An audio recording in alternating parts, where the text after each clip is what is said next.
नमस्कार. मानदेश भूषण मध्ये सर्व प्रेक्षकांचे मनपूर्वक स्वागत. आज आपण सातारा जिल्ह्यातील मान तालुक्यातील शिखर शिंगणापूर या ठिकाणी आलेलो आहोत.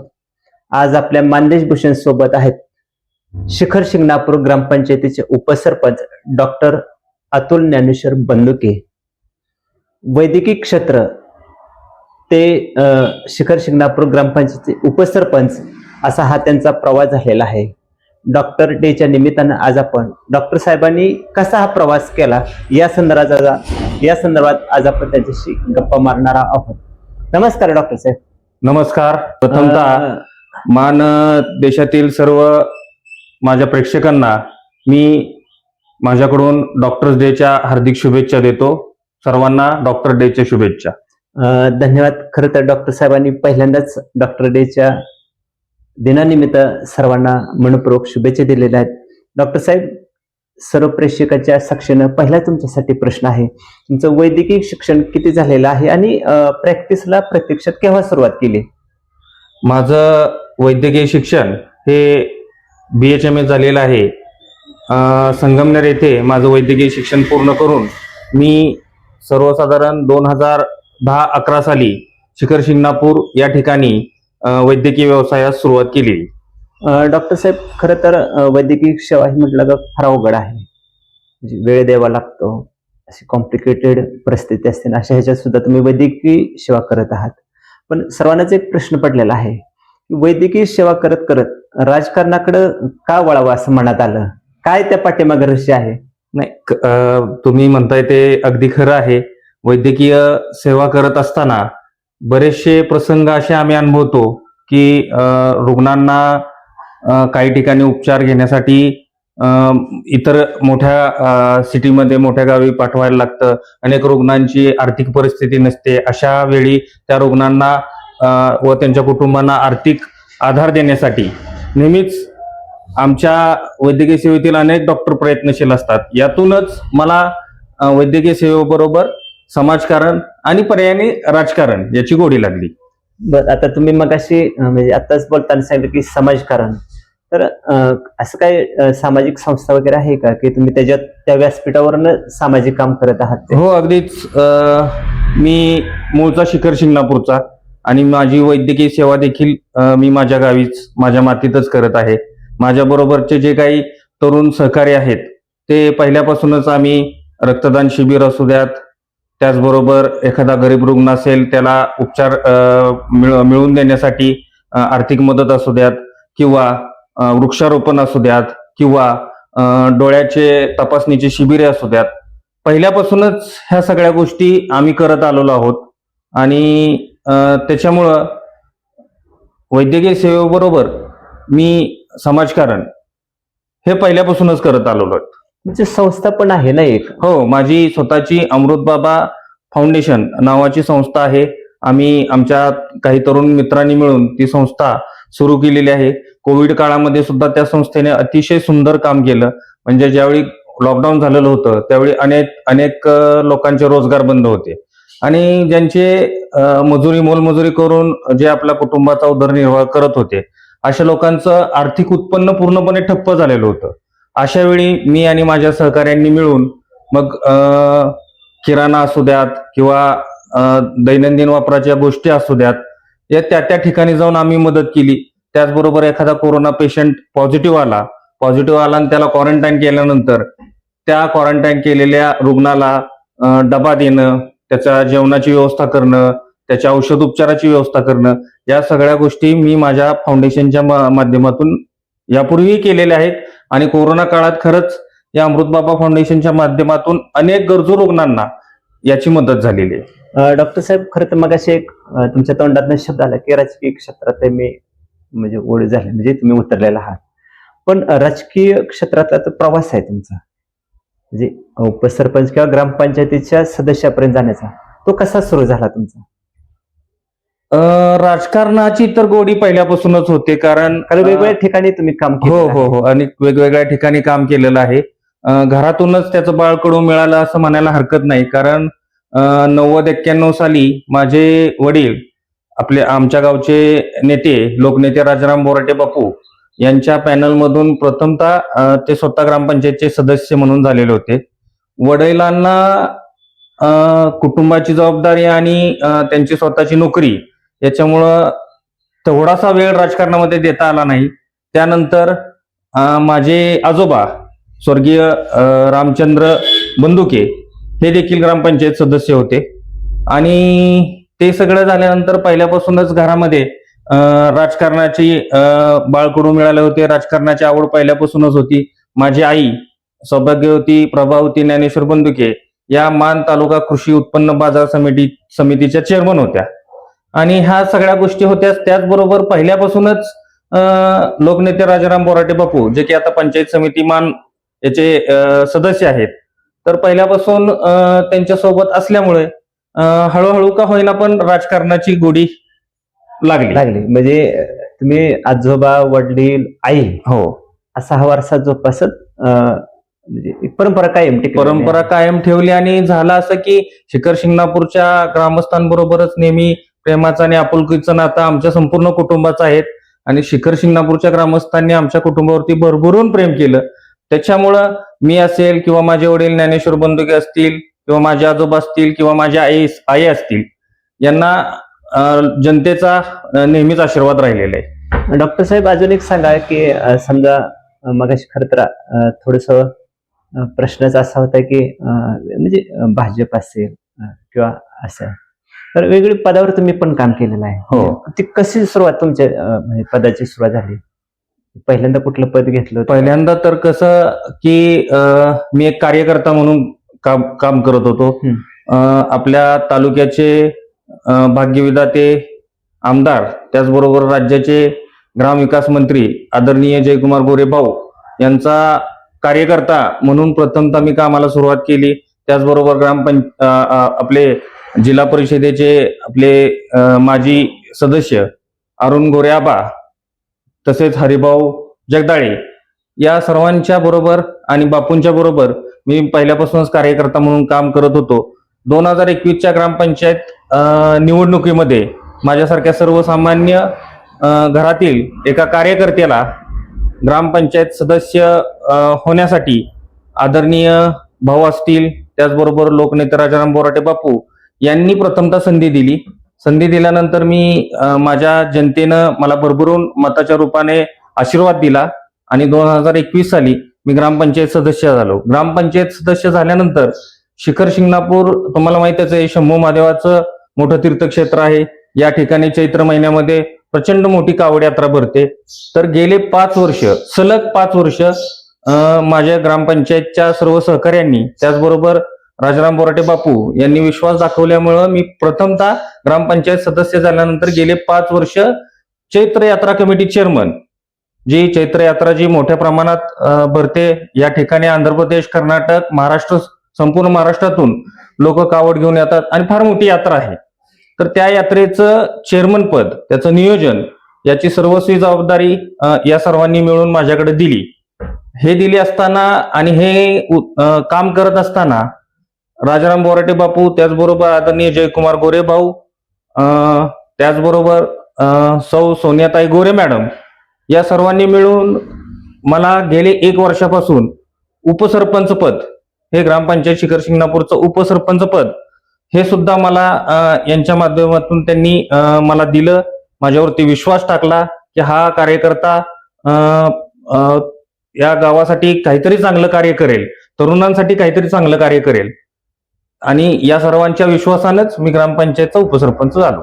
डॉक्टर साहेब अजून एक खरं तर गमतीचा प्रश्न आहे. म्हणजे प्रश्नच असा आहे की इकडे पेशंट तपासावा लागतो, तो आजारी असतो आणि आता तुम्ही उपसरपंच म्हणून काम करतायत त्या खुर्चीत बसल्यानंतर तिथं विकासाचा किंवा त्यांच्या अडचणी येतात. तर ह्या दोन्ही करत तसं बघितलं तर तुमचं कौशल्य लागतं.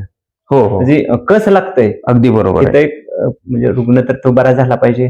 तिथं ज्यानं मांडलेला असतो प्रश्न तो साधारण गरीब किंवा सामान्यच असतो तिथे तो तुम्हाला म्हणजे सुटलाच पाहिजे. तर हे कसं तुम्ही म्हणजे कसं लागतात? नाही अगदी तुम्ही बोललेला ते अगदी योग्य आहे. योग्य प्रश्न आहे तुमचा. वैद्यकीय व्यवसाय किंवा वैद्यकीय सेवा सांभाळताना ग्रामपंचायत मध्ये उपसरपंच या पदावरती काम करणं म्हणजे तसं तारेवरची कसरतच आहे. कसरत. कारण वैद्यकीय सेवेमध्ये कधी कुठला रुग्ण त्याला कुठला त्रास होईल आणि तो त्याला कधी मदत आपली लागेल हे आपण सांगू शकत नाही. परंतु मी प्रथमतः तुम्हाला सांगितलेलं आहे की माझ्या शिखर शिंगणापूर वासियांचं माझ्यावरती प्रचंड प्रेम आहे. म्हणजे एखादा रुग्ण जरी आला आणि दवाखान्यामध्ये मी नसलो, ग्रामपंचायतच्या कामानिमित्त बाहेर असलो, तरी ते माझी वाट बघत थांबतात की नाही डॉक्टरांना आपणच त्या ठिकाणी ग्रामपंचायतचा कारभार करण्यासाठी पाठवलेला आहे. तर 10 मिनिटं, 15 मिनिटं, अर्धा तास ग्रामपंचायतची मीटिंग असेल किंवा कुठले अधिकारी असतील किंवा ग्रामपंचायतचं कुठलं विकासात्मक काम असेल, तर हे करत असताना जरी ते दवाखान्यामध्ये आले तरी रुग्ण थोडीशी माझ्यासाठी वाट बघतात आणि मीही ग्रामपंचायतचं काम पटकन आवरून, कारण रुग्णसेवा ही सगळ्यात महत्वाची सेवा आहे. रुग्णांच्या तपासणीसाठी मी ताबडतोब या ठिकाणी येतो. त्याचबरोबर माझी सौभाग्यवती डॉक्टर स्वाती अतुल बंदुके याही डॉक्टर आहेत आणि ते वैद्यकीय उपकेंद्र मोही या ठिकाणी कार्यरत आहेत. परंतु त्यांचं दिवसभराचं काम संपल्यानंतर संध्याकाळी त्या स्वतः इथं रुग्णसेवा करण्यासाठी उपलब्ध असतात, मदतीला असतात. एखादी इमर्जन्सी काय आली तरी त्या तत्काळ त्या रुग्णाला अटेंड करतात व योग्य ते उपचार देतात. त्यांची मदत फार होते. त्यामुळे ते इथं माझं रुग्णसेवेचं काम सांभाळत असल्यामुळे मी जनतेसाठी ग्रामपंचायत या ठिकाणी काम करू शकतो. म्हणजे इथे ज्या क्षमतेने तुम्ही काम करतात त्याच क्षमतेने तुम्ही आज तिथे काम करता. हो. त्याच्यामुळे तुम्ही मगाशी म्हटलेलं आहे की प्रेम आणि विश्वास हे शिखर शिंगणापूरकरांच्याकडून खरं तर तुम्ही मिळवलेला आहे. डॉक्टर साहेब, पुढचा प्रश्न असा आहे की खरं तर प्रेक्षकांनाच प्रश्न पडतो किंवा तुमच्याकडे जे पेशंट येतात की खरंच डॉक्टरांनी राजकारणात यावं का? तुम्हाला काय वाटतं? आता तुम्ही स्वतः उपसरपंच म्हणून काम करताय. खरं तर बघितलं तर आज झेडपीचे अध्यक्ष पण डॉक्टरच आहेत. आता तुम्ही बघितलं तर बऱ्यापैकी डॉक्टर दुर्मिळ, कारण इतर क्षेत्रातील लोक आहेत पण दुर्मिळ लोक बोटामोजणी इतके डॉक्टर आज राजकीय क्षेत्रात. बरोबर आहे की यावं का? काय वाटतं तुम्हाला? कसं आहे डॉक्टरांनी राजकारणात यावं की न यावं याबद्दल 2 मतप्रवाह आहेत असं माझं मत. परंतु माझं वैयक्तिक मत विचारात घेता मला असं वाटतं की डॉक्टरांनी राजकारणामध्ये यावं, सक्रिय राजकारणामध्ये यावं. त्याचं कारण असं की तुम्ही डॉक्टर आहात, तुम्ही वैद्यकीय पदवी प्राप्त केली म्हणजे अभ्यासामध्ये तुम्ही हुशार असता, पहिली गोष्ट. बऱ्याचशा गोष्टी तुम्हाला आरोग्याशी निगडीत बऱ्याचशा गोष्टी असतात. आता ग्रामपंचायतचं मूलभूत काम जर आपण बघितलं तर ग्रामस्थांना योग्य तो पाणी पुरवठा करणं, ग्रामस्थांच्या स्वच्छतेच्या बाबतीमध्ये काळजी घेणं, सांडपाण्याची व्यवस्था करणं, त्याचबरोबर ज्या शाळा आहेत, अंगणवाडी आहेत, त्या ठिकाणी जी लहान मुलं शिकत असतात त्यांच्या आरोग्याची काळजी घेणं हे ग्रामपंचायतची मुख्यतः काम आहेत. एक वैद्यकीय व्यावसायिक असल्यामुळं पाणी कशा प्रकारचं असलं पाहिजे की त्यांनी रोगराई पसरू नये, पाणी निर्जंतुकीकरणच वापरावं. त्याचबरोबर जे लहान मुलं असतात, अंगणवाडीमधले असतील किंवा प्राथमिक शाळेमधले असतील, त्यांचा आहार कसा असावा याबद्दल मी स्वतः वैद्यकीय पदवीधारक असल्यामुळं, मी स्वतः डॉक्टर असल्यामुळं मला त्याची बऱ्यापैकी माहिती आहे, जाण आहे. आणि त्याच्यामुळं त्या गोष्टी योग्य त्या करण्यासाठी काय आवश्यक आहे हे मी करू शकतो, मी स्वतः डॉक्टर असल्यामुळं.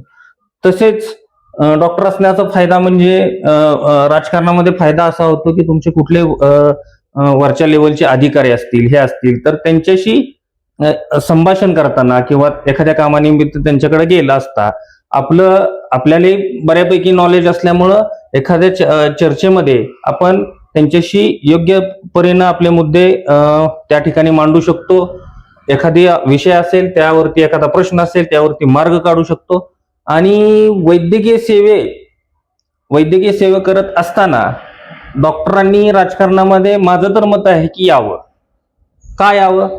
तर गावचा आरोग्याचा प्रश्न जेवढे डॉक्टर राजकारणामध्ये येतील, समजा ग्रामपंचायत लेवलला असतील तर आरोग्याचे प्रश्न, पाणी पुरवठ्याचे प्रश्न हे डॉक्टर व्यवस्थित हँडल करू शकतात. शिक्षणाचा प्रश्न हे डॉक्टर व्यवस्थित हँडल करू शकतात. म्हणून माझं असं मत आहे की डॉक्टरांनी राजकारणामध्ये यावं, सक्रिय राजकारणात यावं. डॉक्टर साहेब, खरं तर अजून एक प्रश्न आहे की डॉक्टर डेच्या निमित्तानं सर्व डॉक्टरांना म्हणजे सेवेत आहेत, काही सेवेत नाहीत, काही जणांनी पाठीमागे सेवा केलेली आहे पण आता कार्यरत नाही, अशा सर्वांसाठी काय संदेश द्यायचा किंवा काय सांगचाल त्या संदर्भात? 1 जुलैला डॉक्टर VC रॉय जे पश्चिम बंगालचे माजी मुख्यमंत्री होते, त्यांचा जन्म 1 जुलैचा आणि त्यांचा मृत्यूचा दिनांकही 1 जुलै. त्यांच्या वैद्यकीय क्षेत्रातील उत्कृष्ट कार्याबद्दल आपण राष्ट्रीय स्तरावरती 1 जुलै हा डॉक्टर्स डे म्हणून साजरा करतो. डॉक्टर्स डे साजरा करणं म्हणजे काय की आपल्या कुटुंबाची, आपल्या सर्व लोकांची काळजी एक डॉक्टर घेत असतात. रुग्ण आजारी पडू नये म्हणून डॉक्टर प्रतिबंधक उपाययोजना रुग्णांना सांगत असतात की तुम्ही काय खाल्लं पाहिजे, तुम्ही कशा पद्धतीनं राहिलं पाहिजे. त्याचबरोबर एखादा रुग्ण आजारी पडला की त्याच्यावरती योग्य ते निदान करून, त्याचं योग्य आजाराचं निदान करून उपचार हे डॉक्टर्स देत असतात, त्या रुग्णाला बरं करत असतात. हे डॉक्टरांचे जे कार्य आहे, या कार्याला त्या कार्याचा गौरव म्हणून आपण राष्ट्रीय डॉक्टर्स डे हा साजरा करतो. पुन्हा एकदा मी माझ्या वतीनं आपल्या संपूर्ण प्रेक्षकांना, त्याचबरोबर माझ्यासारखे जे असंख्य डॉक्टर या क्षेत्रामध्ये कार्य करत आहेत, रुग्णांची सेवा करत आहेत, त्या सर्वांना डॉक्टर डेच्या शुभेच्छा देतो. साहेब, मला एक या ठिकाणी खरंच नमूद करावं वाटतं की आपण बोलताना बरेच वेळा बोलतो की डॉक्टर म्हणजे देवाचं दुसरं रूप. हे काही अंशी आपल्याला वाटायचं की डॉक्टर आपल्याला एखाद्या आजारातून बाहेर काढतात, योग्य उपचार देतात, म्हणजे डॉक्टर हे आपल्यासाठी देवदूत. परंतु कोविड काळामध्ये आपण पाहिलं, कोविड काळामध्ये डॉक्टर्स असतील, वैद्यकीय क्षेत्रात काम करणारे जे तुमचे ज्या काही परिचारिका म्हणतो, ज्यांना सिस्टर आपण बोलतो, ते असतील, लॅब टेक्निशियन असतील, ऑपरेशन थिएटरमध्ये काम करणारे असतील, अँब्युलन्सवरचे ड्रायव्हर असतील, त्याचबरोबर आमच्या आशा सेविका, अंगणवाडी सेविका यांनी फील्डवरती ज्या पद्धतीनं काम केलं. वैद्यकीय क्षेत्रामध्ये कोविड ही एक अशी महामारी आली होती आत्ताच्या शतकातली की त्या ठिकाणी भाऊ भावाचा नव्हता, आई मुलाची नव्हती, वडील मुलाचे नव्हते. म्हणजे दुर्दैवानं कोविडमध्ये जर एखाद्या रुग्णाचा मृत्यू झाला तर त्याला आपण आपल्या संस्कृतीनुसार जे एखादा व्यक्ती दगावल्यानंतर त्याचा अंत्यसंस्कार आपण करतो, तर ते करण्याचीही मुभा नव्हती. अशा वेळी मी जसं बोललो, या सर्व आरोग्यामध्ये कार्यरत असणाऱ्या लोकांनी ज्या पद्धतीनं काम केलं आणि ज्या पद्धतीनं या महामारीतून आपल्या सर्वांना वाचवलं, असे डॉक्टर आणि असे वैद्यकीय सेवेमध्ये काम करणारे लोक हे खरे देवदूत आहेत, असं माझं वैयक्तिक मत आहे. डॉक्टर साहेब, आता शेवटचाच प्रश्न आहे खरं तर. प्रश्न असा पडतो की पेशंट येतात तुमच्याकडे, तर सर्वच म्हणजे तुम्ही बघताय, पण अशा सर्व पेशंटला म्हणजे येणाऱ्यांना काय सल्ला देऊ शकता तुम्ही? एक महत्वाचा विषय आहे तो. नाही, या व्यासपीठावरून खरं तर मी येणाऱ्या रुग्णांना हाच सल्ला देईन की आपण एखादा आजार झाल्यानंतर उपचार घेऊन बरे होण्यापेक्षा आजार होऊ नये यासाठी ज्या काही गोष्टी आहेत त्या नक्कीच फॉलो करा. काय होतंय, सध्याचं धकाधुकीचं आणि धावपळीचं युग असल्यामुळं बरेचसे आम्ही पेशंट पाहतो की अगदी 35-40 मध्ये आलेले तरुण यांना सुद्धा उच्च रक्तदाब म्हणजे BP, शुगर यासारखे त्यांना त्रास होत आहेत. मुलांनी किंवा तरुणांनी लोकांनी निर्व्यसनी राहावं, पोषक असा संतुलित आहार घ्यावा, व्यायाम करावा. व्यायाम ही सगळ्यात महत्वाची गोष्ट आहे. माझ्या मते 1-2-3 दिवसापूर्वीच राष्ट्रीय योग दिवस साजरा करण्यात आला. तर पहिल्यापासून आपल्याला आपल्या पूर्वजांनी सांगितलेलं आहे की योगासनं करा. योगासनं करणं, व्यायाम करणं, संतुलित आहार घेणं, चांगल्या दर्जाचं आणि संतुलित असं अन्न घेणं, ह्या सगळ्या गोष्टी आपण कराव्यात आणि आपल्या शरीराला निरोगी ठेवावं. धन्यवाद डॉक्टर साहेब. खरं तर प्रेक्षकांच्या साक्षीनं विविध प्रश्न जे आले त्या प्रश्नाला तुम्ही तर खरं तर उत्तर दिलेले आहेत. पेशंटने तुम्ही काही सूचना केलेल्या आहेत आणि विविध प्रश्न खरं तर ते आता पुन्हा मी रिपीट करत नाही. राजकारणात यावं का येऊ नये, अतिशय मार्मिक खरं तर तुम्ही मानदेश भूषणशी बोललेला आहात. मला मानदेश भूषण परिवारातर्फे मनपूर्वक धन्यवाद. पुन्हा एकदा धन्यवाद.